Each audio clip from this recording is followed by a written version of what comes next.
ஒன்று ஸ்டார்ட் நார்மலா இருக்கும். இவர் வருவார் வீட்டுக்கு, மாப்பிள்ளை வருவார், வீட்டுக்கு அதை கூட்டிருக்கும், கூட்ட இல்லை, அங்க நின்று கோல் அடிப்பார், போன் ஆஃப் சார்ஜில் போட்டுட்டு போயிருப்பான். அத்தனை பேரும் அவசரத்துக்கு ஒரு டாக்குமெண்ட் எடுக்க வந்திருப்பார். இவர் இறக்கி போனா 2 மணி தானே வார அப்படின்ட்டு பக்கத்துல தங்கச்சி வீட்டுல போய் கேட்டுட்டு இருந்திருப்பான். அப்ப இவருக்கு கோழியில் அடி அடிச்சு கேட்ல அடிச்சு சத்தம் ஒன்று போட்டு மெசேஜ் எப்படியோ போய் மாப்பிள்ளை கேட்ல நின்று கத்துறாரு. தகவல் போய் வெறுவா, சும்மா பயங்கரமா வெறுவா. ஓடி வந்த உடனே எங்க மேய போனது கேட்பேன். அந்த கோபத்துக்கு எங்க மேய போனது கேட்பேன். எங்க போனன்னு கேட்கறத கொஞ்சம் டார்க்கா ஹார்ட்டா கேட்கிறதா இருந்தா கொஞ்சம் சூட்டை காட்டி அவரை இமோஷனை காட்டி கேட்கறா எங்க மேய போனன்னு கேட்பேன்.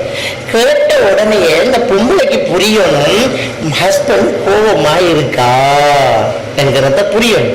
புரிஞ்சா இதை பிரச்சனையாக போடாது. அப்ப நாங்க என்ன செய்யணும், அவங்களோட இமோஷன் எனக்கு விளங்கிட்டுங்கிறத காட்டணும். நான் செஞ்சது தவறுதான், நான் போன் எடுத்துட்டு போகல, சாரி, பிரச்சனை அதோட முடியும். உங்களுக்கு கோபம் வர நியாயம்தான், சாரி அந்த போன் சார்ஜில் ஆஃப் ஆயிட்டு என்று சொல்லணும். பிரச்சனை அதோட முடியும். எனக்கு தங்கச்சி வீட்டுல இருந்து கோலம் வந்துச்சு, பிள்ளைக்கு நம்ம சோகல தான் போனேன்டா, நான் செஞ்ச தப்பு தான் என்ற விஷயம் முடியும். இவருக்கு சூடானால் மேல போனேன்டா நாங்க என்ன அந்த ஜாதி பொம்பளைகளா என்று கேட்பேன். எங்க தங்கச்சி வீட்டு தானே நாங்க போனேன் என்று கேட்பான். யாருக்கு தெரியும் எங்க போனேன், இவர் ஒரு பதில சொல்லுவார். என்ன வேசி எங்க இல்ல இவன் ஒரு பதில சொல்லுவான். இல்லாட்டி எல்லாரும் சுத்தம் தானா இவர் ஒரு பதில சொல்லுவார். கேட்கலையே வாசல் கடை வடவாட்டும், பால்கடை வாசல் கடை வடவாட்டு ஒரு சின்ன பிரச்சனை. இனி 2ல் 1 பார்க்கணுமோ பாவ, நீங்க எப்படி ஒரு வேசியோட வாங்க, நீங்க நல்ல கல்யாணத்தை பண்ணுங்க, நாங்க ஊர் மேயில இவன் சொல்ல தெரியுமே. விஷயம் அப்படியே வெளியில போக தகவல் மச்சானுக்கு பேத்திரும், மச்சானுக்கு இப்ப பொத்துக்கு வரும். என்ன ரங்கஜ மோசமா காய்ச்சிக்கான அவன் உனக்கு பொண்ணு அந்த இனத்துக்கு தான் அப்படியே வராது, நீ இதுல தலையிடாதான் அது அப்படியே போய் எங்க நான் கேட்கறதுக்கு ஆரம்பி இவரு தம்பி குடும்பம் 2 மோதி கடைசியா முடிவெடுக்க தெரியாம காவிக்கோட்டில் போய் நின்று காலியா கேட்பார். என்ன செய்ய, ஒரு வழக்கமும் இல்லை, இப்ப முடிக்கணும் கதைய என்று போய் கதை முடிஞ்சு 2 துருவமாகும். என்ன எங்க போனது ஒரு சின்ன விஷயம்.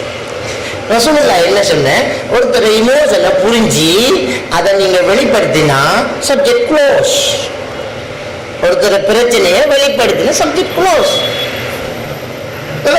அப்ப ஒரு குறைய மறைக்கிறத எப்படி என்று சொல்லி காட்டுறாங்க. ஒரு குறைய எப்படி என்றால் அதை கழுவுற சோப்பு போட்டு தான் கழுவணும்.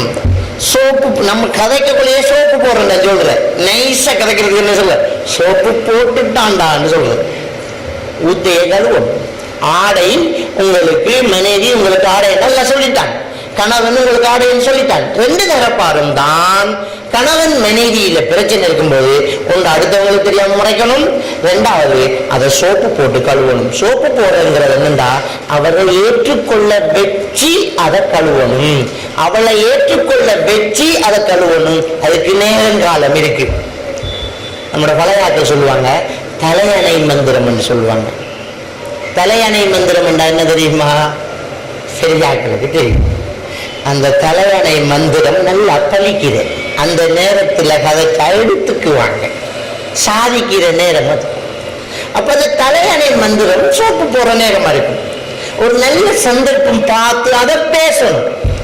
எப்பவுமே ஒரு ஆளை ஃபெஸ்ட்டுக்கு நீ குற்றவாளி என்று சொல்லி போட்டு விஷயத்துக்கு வரக்கூடாது. ஃபெஸ்ட்டுக்கு குற்றவாளி என்று சொல்றது இல்லை, அது கூடாது. எப்பவுமே ஒரு ஆளை நெகட்டிவ் தோட்டில் பேசும்போது கோபம் வரும். பாசிட்டிவ் தோட்டில் நாங்க பேசணும். பிரச்சனையை முன்னிலையில் இருக்கிறவர்கிட்ட நாங்க இருக்கக்கூடாது.